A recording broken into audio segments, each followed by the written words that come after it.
के आगे सामने आ रही तस्वीरें नहीं हैं।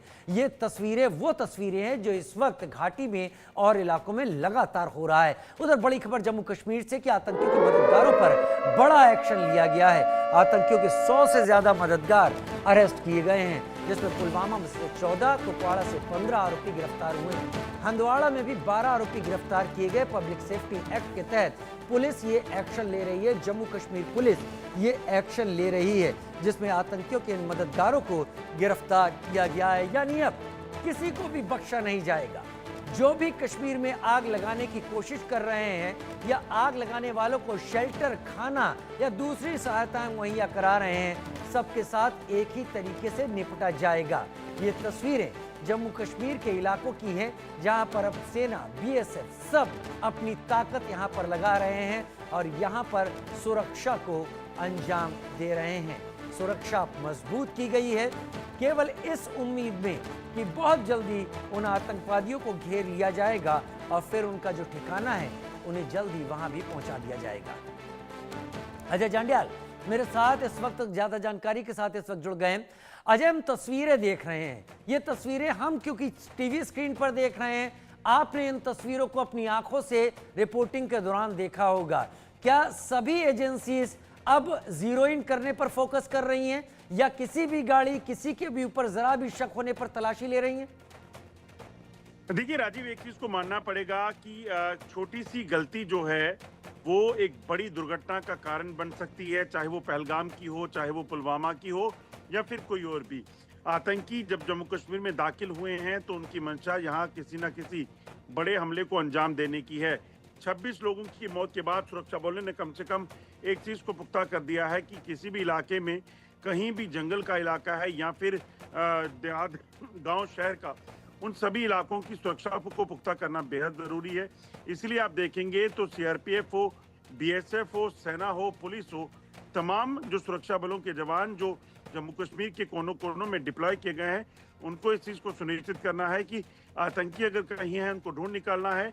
और उससे भी ज्यादा जरूरी है आतंक के उस नेटवर्क को उखाड़ फेंकना जिसकी मदद से जम्मू कश्मीर में आतंकवाद पिछले लगभग 3.5 दशक से बार बार पनप जाता है।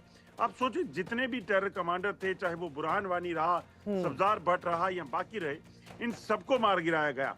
मगर उसके बावजूद आतंकी सरहद पार से आए, आतंकी वापस रिवाइव करे और यहाँ पर आतंक का नेटवर्क फिर खड़ा हो गया।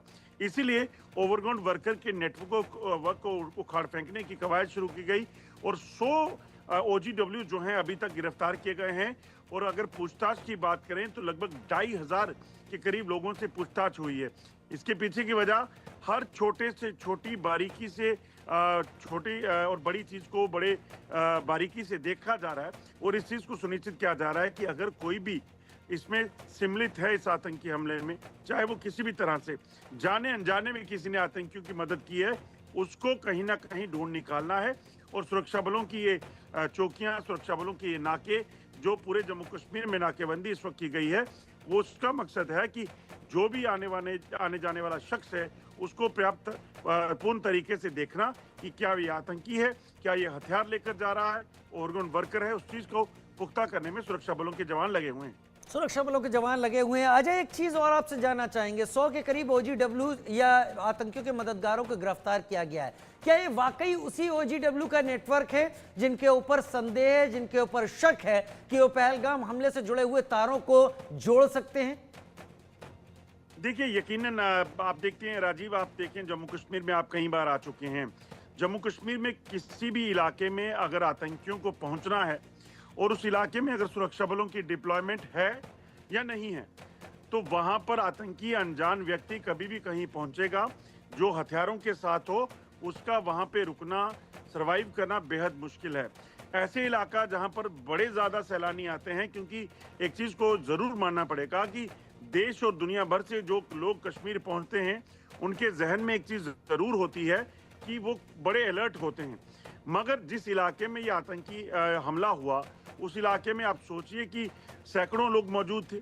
उस वक्त वहां पर आतंकी आकर हमला करते हैं, तो हमले को अंजाम देते हैं, तो यकीनन उस माहौल को इस तरह से क्रिएट किया गया था कि वहां पे सुरक्षा बलों के जवान नहीं हैं, तब भी लोगों को लग रहा था कि हम बेहद निश्चिंत हैं, कोई दिक्कत नहीं है। दूसरी चीज, जो आतंकी वहां पे जिन्होंने हमला किया वो आतंकी उस वक्त आए नहीं थे, वो आतंकी उस वक्त पहले से मौजूद थे।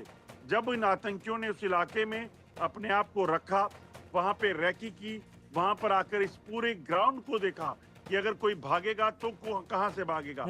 2 से 3 आतंकी ग्राउंड के भीतर जाते हैं, एक एक कर गोली मारते हैं। एक आतंकी एग्जिट पॉइंट और एंट्री पॉइंट एक ही था, वहां पर खड़ा रहता है, इंतजार करता है कि जब लोग भागेंगे तो वहां पर उसने हमला शुरू किया। वहां उन्होंने लोगों को मौत की नींद सुलाया। तो ये कहीं ना कहीं एक बड़ी सोची समझी साजिश थी, जिसमें एक बड़ा ओवरग्राउंड वर्कर का नेटवर्क था जो उन लोगों के बारे में जानकारी रखता था, उस इलाके के बारे में जानकारी रखने वाले लोग थे।